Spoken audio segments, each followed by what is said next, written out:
She locked her door, just in time. They saw a girl by the highway, who shouldn't exist. And deep in the woods, someone kept asking, "Do you know how to get to Bell's Canyon?" Fear doesn't always come with fangs or shadows. Sometimes it wears a human face. Sometimes it wears no face at all. A college student finds a stranger inside her house and realizes the lock on her door is the only thing keeping her alive. A mother and daughter spot a child alone on a rural road, then see her again, miles away, moments later. And in the depths of the forest, a solo camper realizes he's not alone, and that someone is tracking him, through the trees, through the night, asking the same question over and over. These stories weren't invented. They were survived. And if they seem impossible, maybe that's the most terrifying part. So, let's begin where fear often hits hardest, not in some remote, haunted location rumored for generations, but within the supposed safety and comfort of familiar walls. What happens when the place you feel most secure becomes the stage for a terrifying ordeal? Nowhere feels safer than home, until it isn't. Nowhere feels safer than home, until it isn't. The four walls meant to be a sanctuary, a shield against the outside world, can sometimes become the very container for a nightmare. Consider the chilling experience of Amelia, a college student whose ordinary Friday night near the breezy coast of California twisted into something terrifyingly unforgettable. Amelia wasn't exactly the life of the party, even at a university known for its vibrant social scene. She preferred quieter nights, deep conversations over the pulsing bass and sticky floors of crowded house parties. But it was Jess's birthday bash, held in a sprawling, slightly dilapidated rental buzzing with too many people, cheap beer, and the kind of frantic energy that defined junior year. Amelia had made an appearance, endured the small talk, danced awkwardly to a few songs. Now, nearing midnight, the noise felt abrasive, the forced smiles exhausting. Her own bed, just a few blocks away in the house she shared with Jess and Maya, beckoned with an almost magnetic pull. "Hey," she leaned towards Jess, shouting over the music, "I'm beat. Thinking of heading out." Jess, already flushed and laughing mid-conversation, just waved vaguely. "Okay. See you later." No one else seemed ready to leave the orbit of the keg and the booming speakers. "Fine." Amelia slipped out the back door, relieved to be engulfed by the cool, salty night air. The walk home was short, familiar streets bathed in the orange glow of sparse streetlights. Palm trees rustled overhead, a soothing sound that usually calmed her. She fumbled slightly with her keys at the front door, the familiar click of the lock echoing in the quiet street. Home. Safe. Inside, the house was dim, blessedly quiet. Jess and Maya, seniors like her, had opted for a chill wine night with a couple of close friends, Lisa and Chloe, instead of the raucous party. Amelia kicked off her shoes, the relief washing over her. She could just sneak back to her room, maybe grab some water first. As she moved towards the kitchen, her gaze drifted right, towards the living room. And stopped. There was someone on the couch. Sprawled out, covered by a fuzzy throw blanket pulled right up to their chin. Just lying there. Still. Amelia blinked, trying to make sense of it. One of Jess or Maya's friends, maybe. Passed out after too much wine? It felt off. The stillness was absolute, almost performative. And the eyes. They were wide open, reflecting the dim light from the hallway, staring directly at her. A little jolt went through her. She didn't recognize him. Mid-20s, maybe? Dark hair, pale face in the gloom. Just staring. Okay, weird, she thought, trying to brush off the prickle of unease. He's probably just drunk or something. Jess probably forgot to mention someone was crashing. It happened. College life. She forced a small, awkward smile that he didn't return and continued towards the kitchen, deliberately not looking back. Grab water, go to room. Simple. But as she filled her glass, the silence felt heavy, charged. She couldn't shake the image of those wide, unblinking eyes. Curiosity, or maybe some deeper instinct, made her glance back over her shoulder as she walked across the hallway towards her bedroom door. He had moved. Not much, just shifted. The blanket was lower now, revealing his neck and the collar of a dark shirt. And his head was slightly lifted off the cushion, angled towards her. The stare wasn't vacant anymore. It felt focused, intense, almost predatory. A cold wave washed over Amelia. Forget the water. Forget everything but getting into her room. Now. Her hand trembled as she fumbled with the doorknob, pushing it open, slipping inside, and immediately shutting it behind her. Then, she did something she almost never did in this house, not since they'd first moved in. She clicked the lock. The small brass button felt solid, reassuring under her thumb. "Why did I do that?" a small voice asked. "He's probably harmless." But another, louder voice, a primal scream from somewhere deep inside, insisted, "Good." She leaned against the door for a moment, heart hammering against her ribs. Listening. Silence. Just the distant hum of the refrigerator, the faint sounds of the ocean carried on the night breeze. "Okay, Amelia, get a grip. You're tired. You had one beer, but still. Overreacting." She peeled off her party clothes, pulled on an oversized t-shirt, and collapsed into bed. Exhaustion hit her like a wave, pulling her under almost instantly. Hours later, a sound dragged her from the depths of sleep. Tap, tap, tap, tap. Soft, rhythmic. Confused, groggy, her head thick from sleep and the lingering buzz of the party, Amelia sat up. The room was pitch black. Where was that coming from? Tap, tap, tap. It sounded like wood. She strained her ears. Was it outside? Pipes settling? Old house noises? Then the rhythm changed. It wasn't just tapping anymore. It was a distinct drumming. Like someone drumming their fingers. On her door. Tap tap pa tap tap tap. Irregular. Impatient. A chill snaked down her spine. Okay, that wasn't the house settling. Who? Maybe Jess or Maya needed something.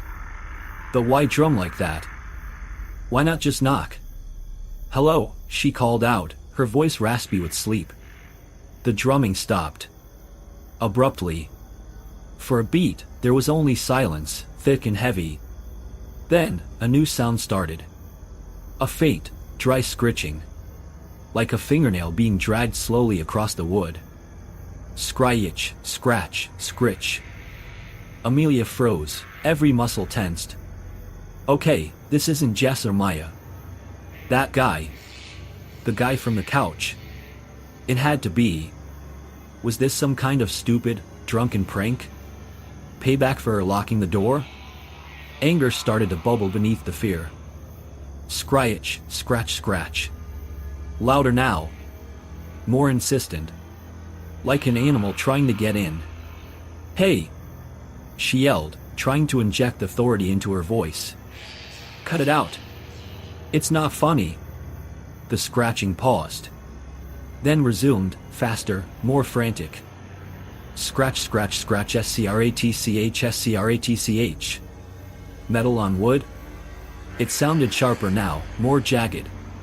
Panic began to claw its way up her throat, cold and sharp. This wasn't a prank. This felt wrong. Deeply wrong. She scrambled for her phone on the nightstand, fingers clumsy in the dark. Screen lit up.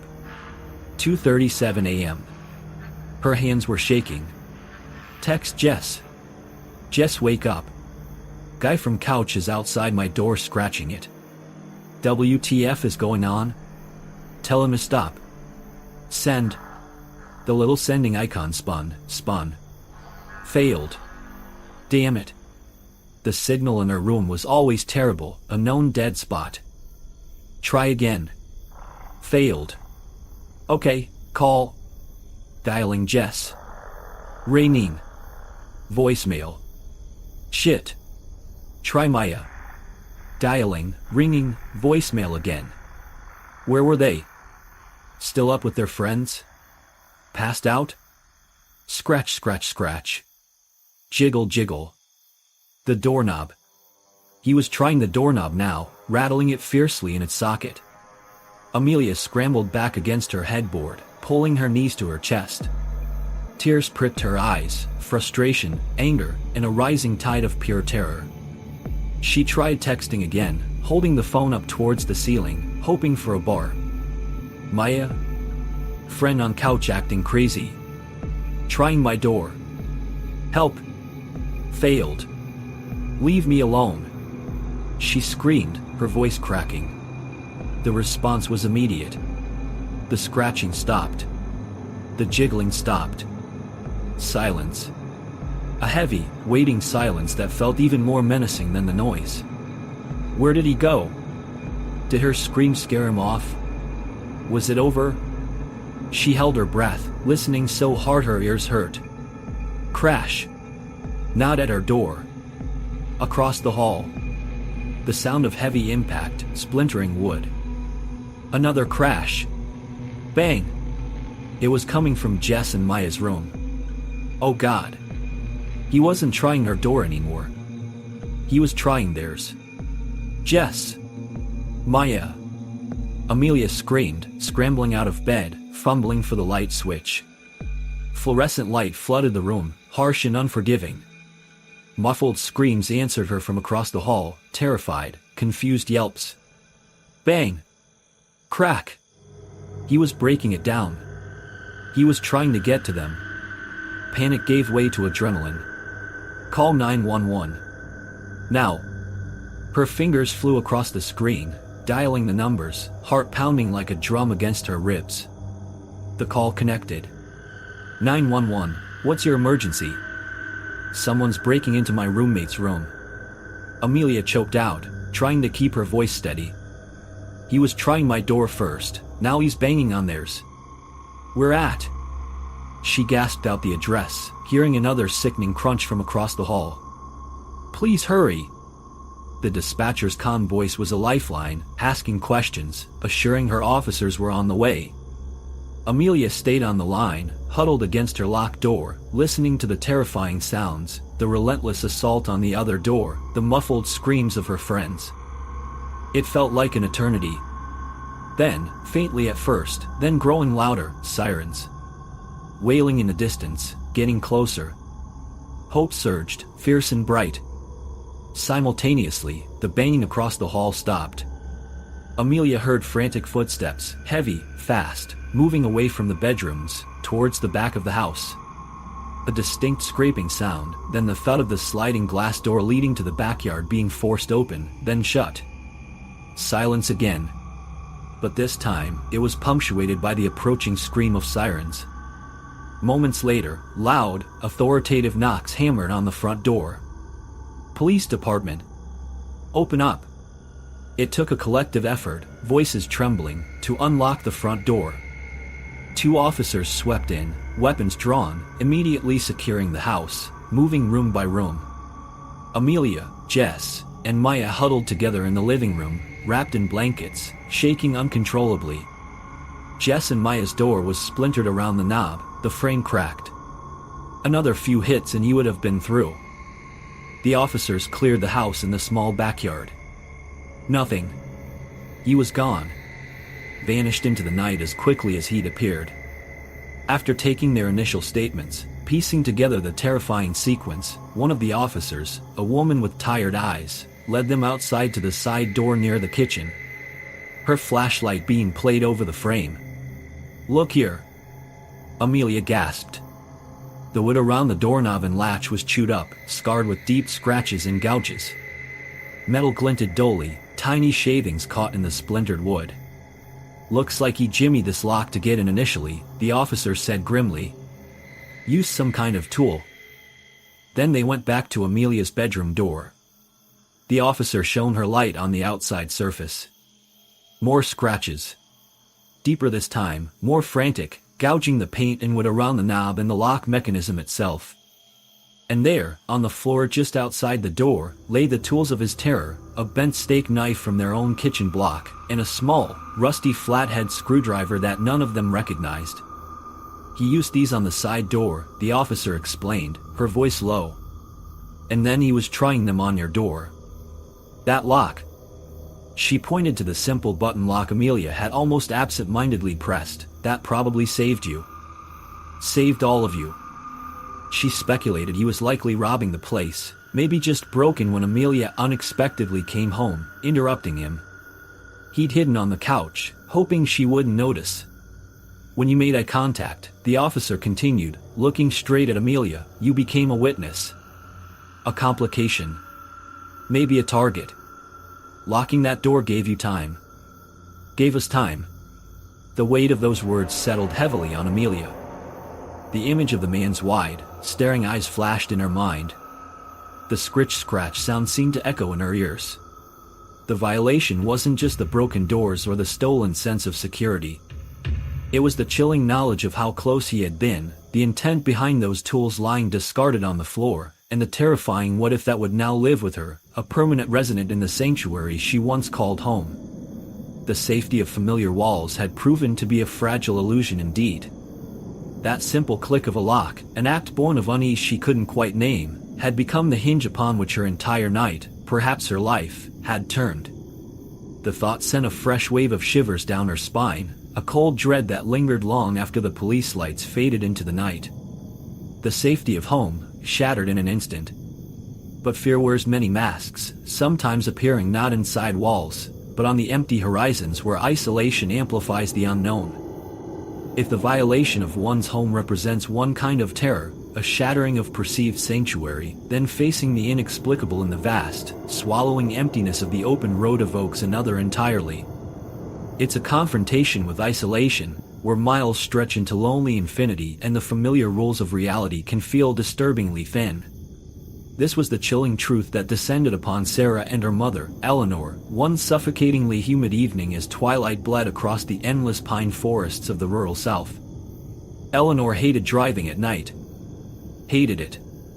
It wasn't just a preference, it was a deep-seated anxiety, a knot that tightened in her stomach the moment the sun dipped below the tree-line.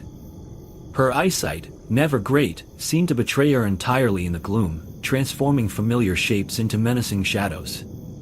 Headlights from oncoming cars felt like physical blows, leaving spots dancing in her vision long after they passed. She gripped the steering wheel of their aging sedan with white-knuckled intensity, her shoulders hunched, her focus narrowed to the small patch of cracked asphalt illuminated ahead. Tonight, the anxiety was worse. Church service had run late, much later than anticipated, and now they were navigating this desolate highway, little more than a glorified dirt track cutting through miles of dense, silent pine forest, as dusk rapidly surrendered to full dark. No streetlights here. No houses, no gas stations, nothing but trees and the occasional, unnerving rustle from the unseen creatures within them. Sarah, 16 and perched in the passenger seat, mostly stared out at the darkening woods, lost in her own thoughts. She was used to her mother's driving tension. It was the background hum to any trip after sunset. She knew the drill: stay quiet, don't make sudden movements, let mom concentrate. The air in the car was thick with Eleanor's strained silence and the smell of pine needles and damp earth. They were making good time, Eleanor pushing the speed limit slightly, eager to reach the familiar turn-off to their neighborhood, still a good 15 minutes away. Sarah idly traced patterns on the fogged-up window, her gaze drifting towards her mother's side of the road. And then she saw it. Or thought she did. Just a flicker. Something small, pale, near the edge of the trees, half obscured by a tangle of overgrown bushes. "Mom?" Sarah said hesitantly. "Did you see that?" Eleanor didn't take her eyes off the road, her knuckles somehow even whiter.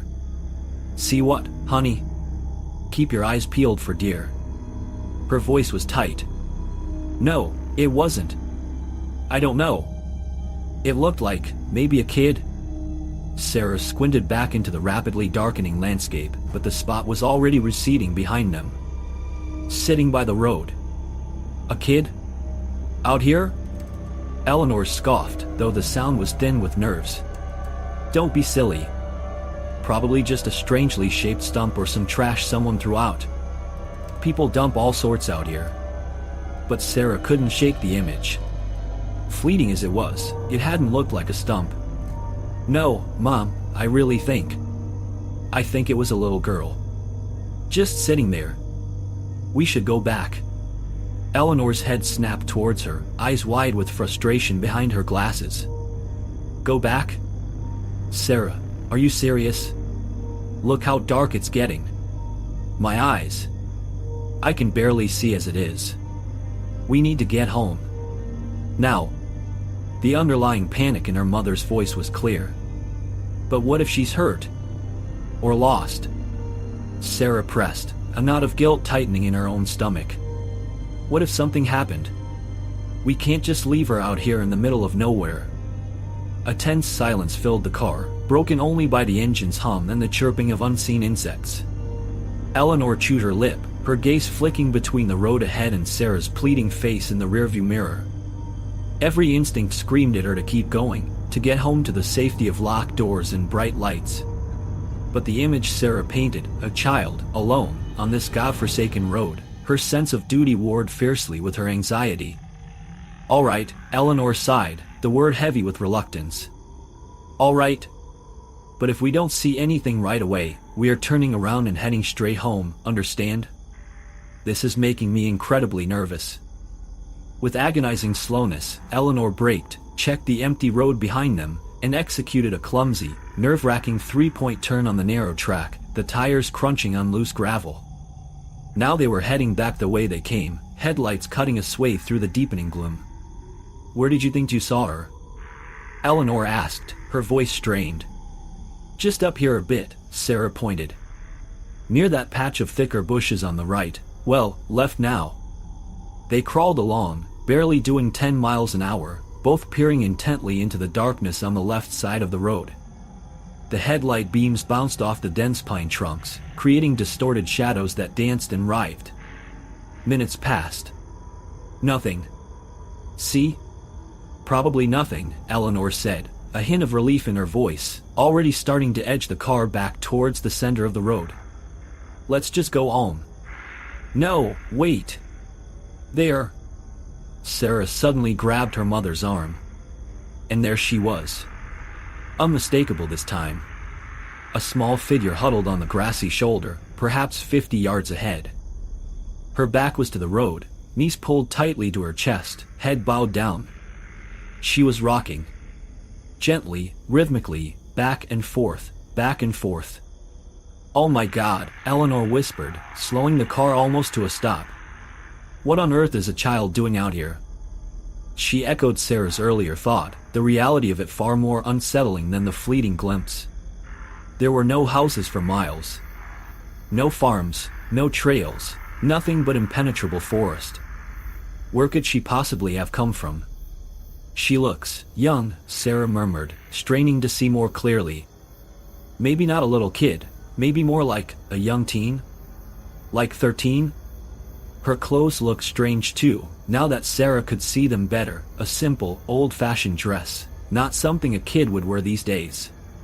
Let's just drive past slowly first, Eleanor decided, her voice regaining a measure of cautious control despite the tremor Sarah could hear. Get a look. Then we'll turn around again and see if she needs help. They crept forward, the engine barely idling. As they drew level with the figure, they both instinctively held their breath, expecting her to turn, to acknowledge the only vehicle on this lonely stretch of highway slowly passing mere feet away. But she didn't. She just kept rocking, knees to chest, face hidden, utterly oblivious or indifferent to their presence. The rhythmic motion seemed hypnotic, deeply unsettling in its persistence. An uncanny valley feeling washed over Sarah. Something was profoundly wrong about this picture. They drove about 50 meters past, the silence in the car thick with shared unease. Eleanor executed another careful three-point turn, the headlights now sweeping back towards the spot where the girl had been. She was gone. Vanished. The patch of grass where she'd been huddled was empty, bathed in the stark white glare of the headlights. Where? Eleanor breathed, scanning the roadside frantically. She couldn't have just disappeared.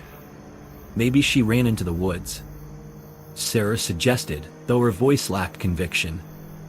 They hadn't heard anything. And the undergrowth right there looked thick, thorny. impossible to move through quickly or silently. "Drive up slowly, Mom," Sarah urged. Maybe she just stood up and walked a bit out of the light. Eleanor eased the car forward, angling the headlights slightly towards the trees, then back towards the road.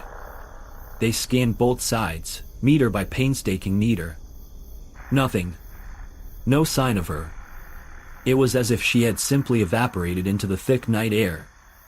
After several minutes of fruitless searching, a heavy sense of bewildered fear settling over them, Eleanor finally sighed. Okay, she must have gone back wherever she came from. Into the woods. There's nothing more we can do. She sounded like she was trying to convince herself as much as Sarah. She straightened the wheel, pressed the accelerator, relief warring with a lingering, inexplicable dread. Time to get home. Fast. They drove in silence for several miles, the unsettling encounter casting a long shadow. The familiar drone of the engine was the only sound. Eleanor's grip on the wheel had somehow tightened even further.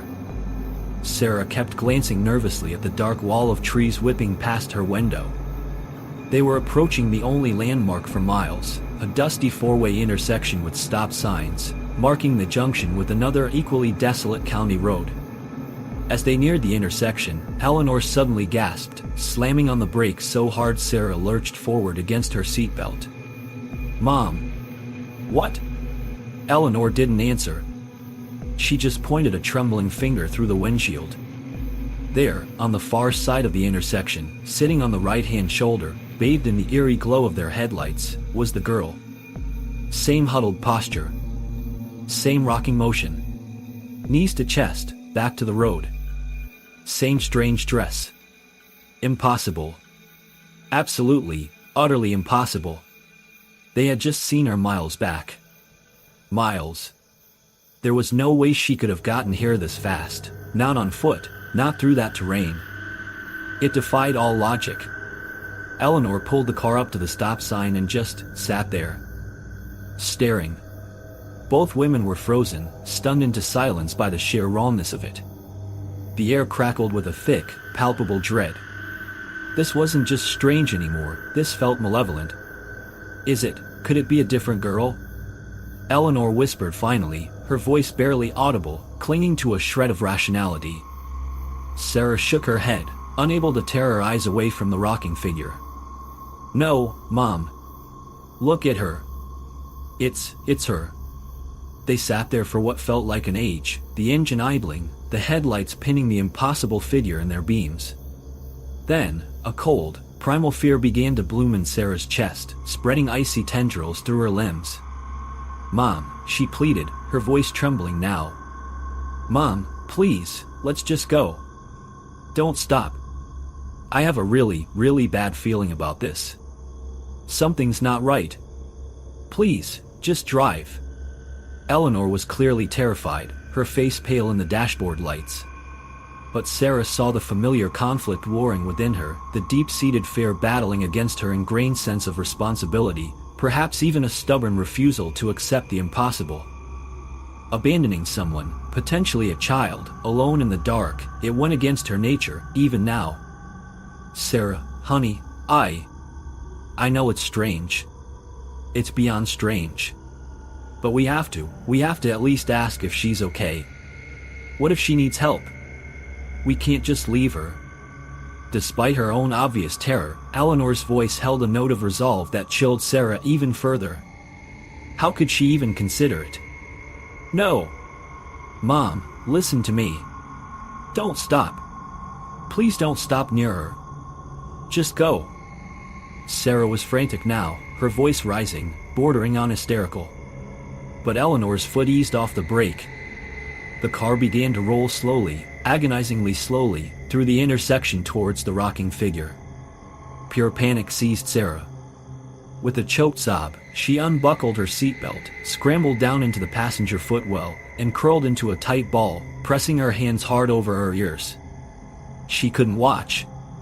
She squeezed her eyes shut, tears streaming down her face, whispering frantic pleas. "Please keep going, Mom, please don't stop, please just go home, please." The car continued its slow creep, then stopped. Right beside the figure. Sarah could feel the proximity, the rawness of it radiating through the car floor like a physical coldness. She stayed huddled, trembling, eyes shut tight, praying this would end. She heard her mother's shaky voice, calling out hesitantly through the open window, the crank having groaned stiffly as she lowered it. "Honey? Excuse me? Are you all right?" Silence. Just the rhythmic, muffled rocking. And maybe, was that a faint humming sound? Sarah couldn't be sure. Then, Eleanor's voice again, louder, strained. "Young lady? Do you need help?" More silence. Then Sarah felt, more than heard, her mother lean further across the passenger seat, trying to get a better look at the hidden face. Suddenly, Eleanor recoiled violently, slamming back against her seat with a sound that wasn't quite a scream, more like a strangled gasp of pure, undiluted horror. The car lurched as her foot stomped on the accelerator.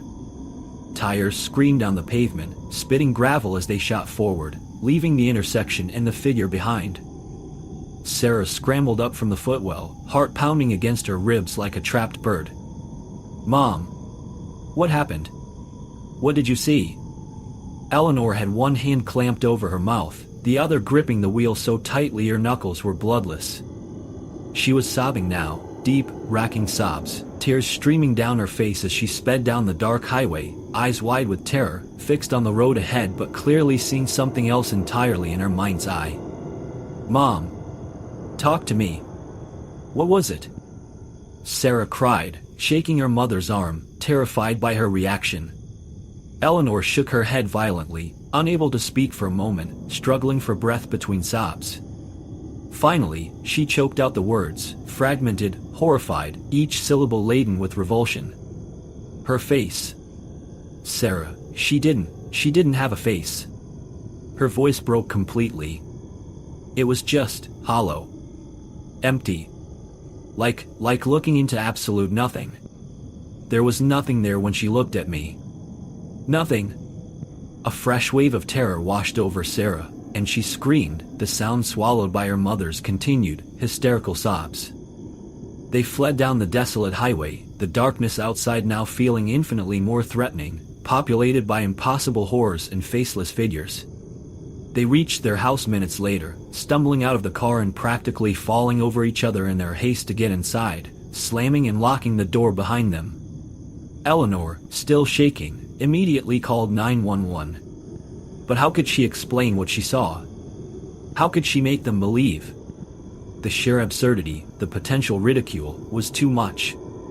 So, she stuck to the basics, her voice trembling. They'd seen a girl on Highway 12, near the old crossroads, who seemed distressed, maybe needed help. The police responded, diligently searching the entire stretch of road, sweeping the shoulders and the edges of the woods with their powerful flashlights. They found nothing. No sign of a girl. No footprints in the soft dirt shoulder. No trace that anyone, or anything, had been there at all. Just the empty road, the silent pines, and the lingering, unshakable horror of an unexplained disappearance into the uncanny valley of the night. The mystery remained, a chilling roadside encounter etched forever in their minds, a testament to the terrifying possibility that sometimes, the things seen in the twilight on lonely roads are far worse than mere shadows. Encounters that defy logic often leave the deepest scars, seeding doubt about the very fabric of reality. But not all terror hints at the otherworldly, some is disturbingly, terrifyingly human, tapping into primal fears of being hunted, exposed, and utterly alone. The final account takes us deep into the isolating grandeur of the wilderness, where solitude sought can curdle into suffocating vulnerability, following the ordeal faced by Ben, a man whose escape into nature became a descent into psychological torment. Ben wasn't your casual weekend camper. He lived and breathed code in the high-pressure cooker of a Seattle tech giant, and the wilderness was his reset button. Several times a year, he'd shed the city's skin, trading deadlines and digital noise for the tangible reality of towering peaks, dense forests, and profound silence. He wasn't just escaping, he was proficient. He knew his knots, his navigation, his gear. He could read a topo map like a second language and felt more at home miles from any trail than he did in his open plan office. This trip, deep into the rugged, sprawling backcountry of the Cascade Mountains, was meant to be a 5-day recharge, a solo journey far off the beaten path where he could truly disconnect. The first night unfolded exactly as planned. After a strenuous day of off-trail hiking, navigating by compass and landmarks, he found a perfect clearing, a small meadow cradled by ancient firs, a clear stream chuckling nearby. He set up his lightweight tent, built a small, neat fire, cooked his dehydrated meal, and watched the stars prick the darkening sky, feeling the city stress melt away with the fading light. This was it. Solitude. Peace. He climbed into his sleeping bag, the scent of pine and wood smoke lulling him into a deep, well-earned sleep within minutes. Hours later, something disturbed the quiet. A faint rustling outside the thin nylon walls of his tent. Animals, surely. Deer, maybe a curious raccoon. Common enough. Ben rolled over, drowsy, listening. The sound wasn't quite right, though. Less random foraging, more deliberate movement. A soft scuff, then another. Like something pacing, hesitant. After a few minutes of this low-level disturbance, enough to pull him from sleep entirely, Ben slowly, carefully reached for the tent zipper. He eased it down just a fraction of an inch, creating a tiny slit to peer through. His blood ran cold. A man was kneeling by his fire pit. The fire itself was long dead, nothing but gray ash and a few blackened logs. But the man was there, maybe 10 feet away, hunched over, hands on his knees, staring intently down into the cold ashes. Periodically, almost methodically, he'd kick gently at the ash with the toe of a worn boot. He wore simple, dark clothing, nothing remarkable, but his presence there, in Ben's meticulously chosen isolation, felt like a physical blow. Who? How? Ben stayed frozen, barely breathing, watching through the tiny gap. The man seemed utterly absorbed in the dead fire. Then, without any warning, the man's head snapped up. His eyes locked directly onto the sliver of tent opening where Ben was hiding. A jolt, like static electricity, shot through Ben. The man's eyes went wide. Was it shock? Fear? Recognition? And in the next instant, he scrambled to his feet, turned, and bolted silently into the pitch-black forest surrounding the clearing. No hesitation. No fumbling for a light. Just gone. Ben reacted on pure adrenaline. He ripped the zipper open, stumbled out of the tent, grabbing his powerful headlamp as he went. He swept the beam across the tree-line where the man had vanished. "Hey! Hey!" he yelled, his voice sounding small in the vast emptiness. Nothing. Just the dense, impenetrable wall of darkness between the ancient trees. He swung the light wildly, searching for any flicker of movement, any answering beam from a flashlight, any sign of another camp nearby. Impossible. He was miles from any trail, any known campsite. How could someone just be there? And how could they vanish so completely, so silently, into that blackness without a light? He spent the next hour searching the perimeter of his camp, heart pounding, senses on high alert.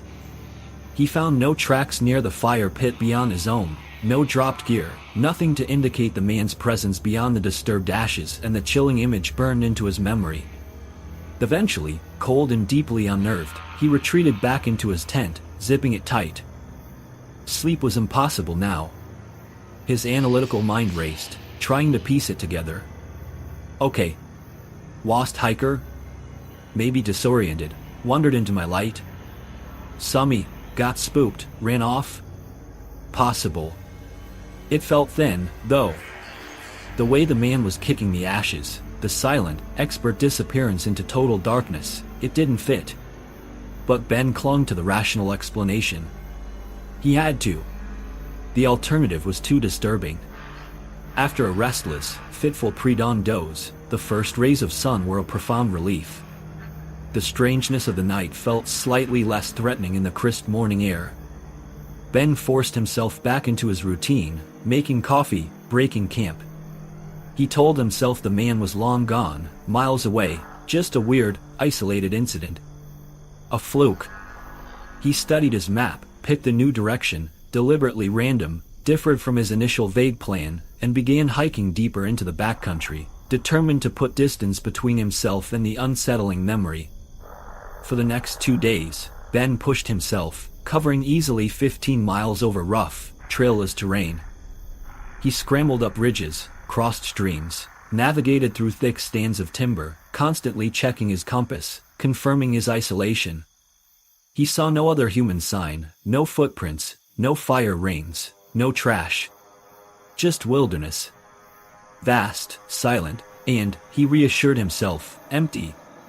On the third evening, he found another perfect spot, a small, sheltered basin beside a high alpine lake, miles from where he'd started.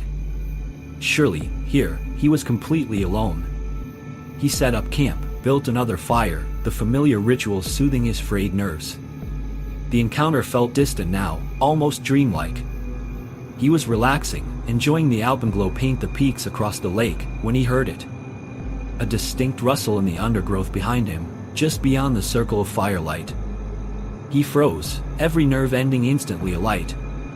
Animal, he told himself firmly. Just a deer. He turned slowly. Saw nothing. Went back to stirring his rehydrating meal. A few minutes later, more rustling. Closer this time. Definitely not just the wind. Okay, stay calm. He stood up slowly, turning to face the darkness, remaining perfectly still, listening. Expecting to see the dark shape of a deer or maybe an elk step into view. Instead, a voice emerged from the shadows. Calm. Conversational. Almost casual. Do you know how to get to Bell's Canyon? Ben's heart seized. Ice flooded his veins. It couldn't be. Not possible. Not after 2 days, 15 miles of random hiking. It had to be the same voice. The same man. The realization hit him with physical force. He followed me. He tracked me through miles of untracked wilderness. How? Panic clawed at him, but his voice came out surprisingly steady, automatic, defensive. No, he said, keeping his eyes fixed on the darkness where the voice originated. Sorry, I don't know where that is. Silence stretched, thick and suffocating.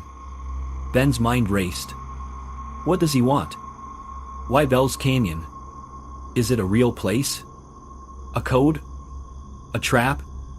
Part of him, the logical engineer, desperately wanted it to be a lost hiker, someone genuinely needing help.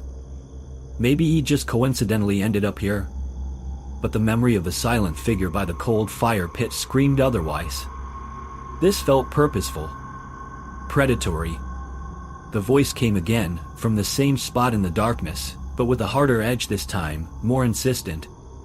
Do you know how to get to Bell's Canyon? Ben didn't answer. Fear was now a cold certainty. This wasn't friendly. This was wrong. He was utterly alone, days from help, facing someone who could track him like an animal. He needed to do something. Take control. He took a shaky breath, his hand dropping to the powerful flashlight clipped to his belt. In one swift motion, he unclipped it, raised it, and thumbed the switch, sending a blinding beam stabbing into the darkness towards the source of the voice. The beam landed on a figure half hidden behind the thick trunk of a pine tree. It was him. Same dark clothes, same pale face, eyes wide in the sudden glare. He was hiding, watching. Caught in the light, the man didn't flee this time. Instead, he let out a short, sharp sound, almost a bark, and snapped, "Aim it away." Instinctively, Ben flinched, lowering the beam slightly. But now he was too scared to raise it fully again. He knew. It was the same guy. He had been followed. 4 days. The knowledge was terrifying. How was this possible? No tracks, no signs, yet here he was. For several agonizing minutes, they remained locked in a bizarre standoff. Then in the firelight, hard hammering, flashlight held low. The man, a deeper shadow among shadows, just outside the light's main reach. Ben didn't hear him move. Complete silence, apart from the crackling fire and Ben's own ragged breathing. Then the silence shattered again. The voice. Except, it was closer now. Somehow, impossibly, the man had moved nearer without making a sound.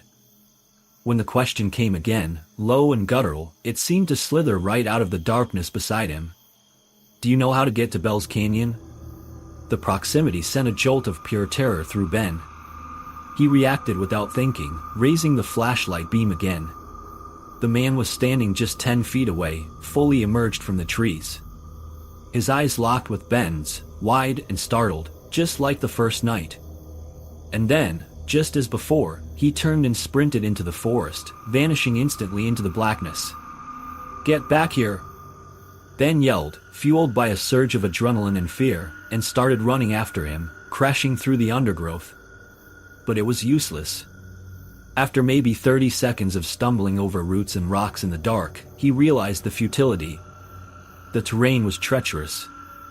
He'd fall, get hurt, get hopelessly lost. And the man was already gone, swallowed by the night as if he'd never been there. Ben stopped, chest heaving, listening to the overwhelming silence of the wilderness.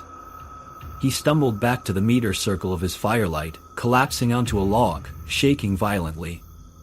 The full weight of his situation crashed down on him. No cell service. At least 3 days hike back to his car, maybe more if he got turned around.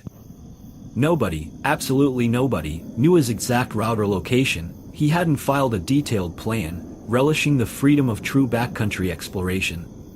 Now that freedom felt like a death sentence. He was utterly alone, being stalked by someone, something inexplicable. He grabbed his heavy camping knife, the cold steel offering minimal comfort, and spent the rest of the night standing rigidly in the center of his campsite, scanning the treeline, jumping at every snap of a twig, every rustle of leaves, expecting the voice, or the figure, to reappear at any moment. It was the longest, most terrifying night of his life. Sleep was a luxury he couldn't afford until sheer exhaustion forced his eyes shut around 3 a.m. He hadn't seen or heard the man again. Maybe he's gone for good this time? He crawled into his tent, knife clutched in his hand, and fell into a restless, nightmare-plagued doze. Dawn couldn't come soon enough. The moment the sky began to pale, Ben was out of the tent, packing with frantic speed, driven by a single imperative: get back to the car. He didn't bother with coffee or breakfast. He stuffed his gear haphazardly into his pack and started moving, practically running, in the direction he knew his car lay, miles and days away. All day, as he hiked, the wilderness felt different. Tainted. Every shadow seemed to hold a watching figure. Every bird call sounded like a signal. He constantly looked over his shoulder, heart leaping at imagined movements in the periphery. He knew the man was out there, somewhere. Following. Watching. The feeling was visceral, a constant prickle on the back of his neck. But he never saw him. As the sun began its slow descent, painting the sky in hues of orange and purple, a cold dread filled Ben. He wasn't going to make it. Too far. He'd have to spend another night out here. Another night with him. He found a small, exposed clearing, nowhere good to hide, but maybe easier to see and approach, and set up his tent with trembling hands. He didn't bother with a fire this time. Didn't want the light. He just crawled inside the tent as darkness fell, zipped it tight, and sat there, knife in hand, waiting. Listening. Hours passed in tense silence. Maybe he'd actually given up. Maybe the relentless pace had shaken him. Then allowed a sliver of hope. Exhausted beyond measure, physically and mentally drained, he finally lay down, still clutching the knife. Just as his eyes drifted closed. "Do you know how to get to Bell's Canyon?" The voice whispered from somewhere just outside the tent wall. So close. Ben shot upright, his heart exploding in his chest, a gasp tearing from his throat. He thought he might actually be having a heart attack. Pure, paralyzing terror washed over him. He couldn't move, couldn't speak, couldn't think. Just sat there, rigid, knife gripped tight, staring at the thin nylon separating him from the voice. Then the torment began. Footsteps started running past his tent. Back and forth. Heavy, pounding footsteps. Then came the sounds, low moans that seemed to rise from the earth, guttural grunts, bizarre, inhuman noises that sounded like a horrifying parody of animal calls. He'd stop periodically, just out of sight, and kick piles of leaves or snap branches, loud, deliberate sounds in the otherwise silent night. Then the running would start again. Back and forth, back and forth. Over and over, for what felt like hours. Psychological warfare. Relentless. Terrifying. Ben stayed frozen, wide-eyed, waiting for the nylon to rip open, waiting for the attack that never came. It was pure terror, stretched to its breaking point. Finally, blessedly, as the first hint of gray lightened the eastern sky, the sound stopped. The footsteps faded away into the woods. Ben didn't wait. He burst out of the tent, abandoning all pretense of careful packing. He crammed his sleeping bag and tent into his pack, leaving other items behind, and just ran.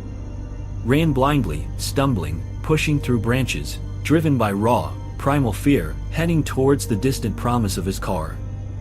He ran all day, fueled by adrenaline and terror, barely stopping, constantly glancing behind him, expecting to see the figure emerge from the trees.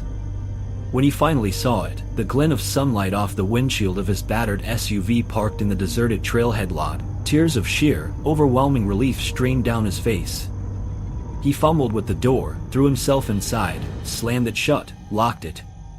He sat there for long moments, sobbing uncontrollably, the vastness of his relief as immense as the terror he'd endured. He peeled out of the parking lot, tires spitting gravel, not looking back. He drove until he found a cheap motel in the first small town he reached, the solid walls and locking door feeling like the greatest luxuries imaginable. He got cell service. He thought about calling the police, the park rangers. But what would he say? A guy asked me for directions to Bell's Canyon and then walked around my tent making weird noises for 3 nights. It sounded insane. He had no proof. The man hadn't technically assaulted him, hadn't stolen anything. He had just terrified him. Reduced him from a competent outdoorsman to a quivering wreck. And he had done it with terrifying efficiency, tracking him through miles of wilderness without gear, without light, leaving no trace. He decided against the call. Back in the city, the towering peaks he once loved now seemed menacing in his memory. The wilderness was no longer his sanctuary. It was the place where he learned how fragile confidence is, how deep isolation can cut, and how little separates us from the inexplicable predators that might lurk just beyond the firelight, asking questions with no discernible answers. The ordeal in the wilderness left him breathless, grappling with the chilling reality of the man who knew how to find him, but only wanted to know the way to Bell's Canyon. Ben's harrowing escape from the depths of the wilderness marks the end of these specific accounts, but certainly not the end of the questions they provoke. Stepping back from the immediate terror faced by Amelia, by Sarah and Eleanor, by Ben, what do these varied tales collectively tell us about ourselves and the shadows we perceive at the edges of the map? Each narrative, while unique in its setting and antagonist, resonates with core human fears, the sanctity of home violated, the stability of reality warping before our eyes, the primal dread of being hunted. These aren't just stories, they are reflections of anxieties that lie dormant within many of us.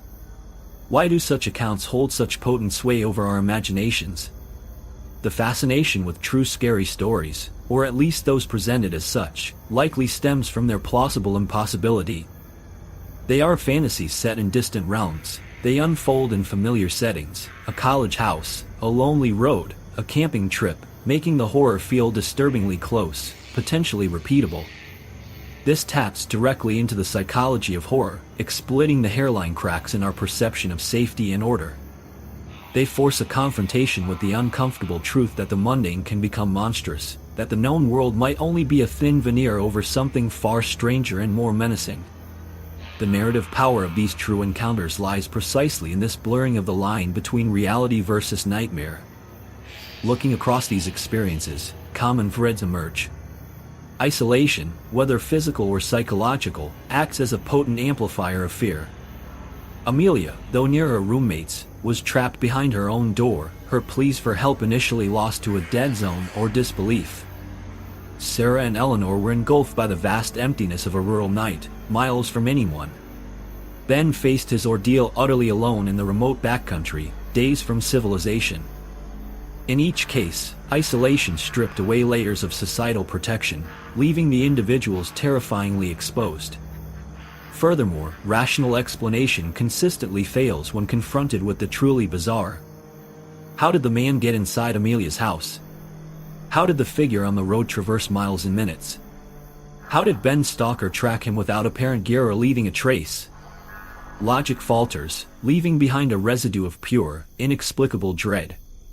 In such moments, as these accounts suggest, instinct often becomes the only, albeit unreliable, guide. Amelia's sudden urge to lock her door, Sarah's frantic insistence not to stop, Ben's desperate flight. Are these stories factually accurate down to the last whispered word or shadowy movement? Perhaps. Perhaps time, trauma, and retelling have subtly reshaped the memories.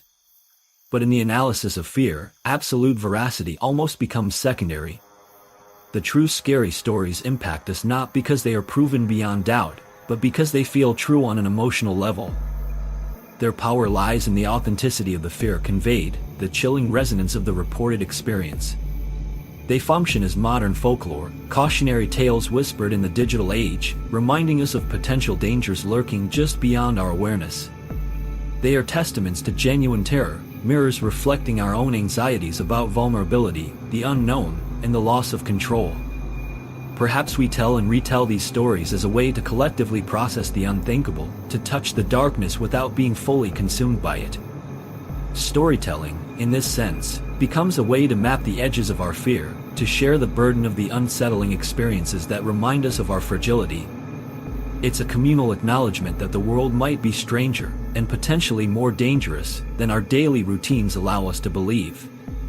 These echoes in the dark, these accounts of chilling encounters, serve as potent, unsettling reminders. They force us to question the perceived solidity of our reality. How thin is the veil, really? How much separates our well-lit, orderly world from the shadows where logic bends and fear takes tangible form? The lingering unease these narratives evoke comes not just from the specific horrors recounted, but from the quiet, persistent question they plant deep within us: could something like this happen to me?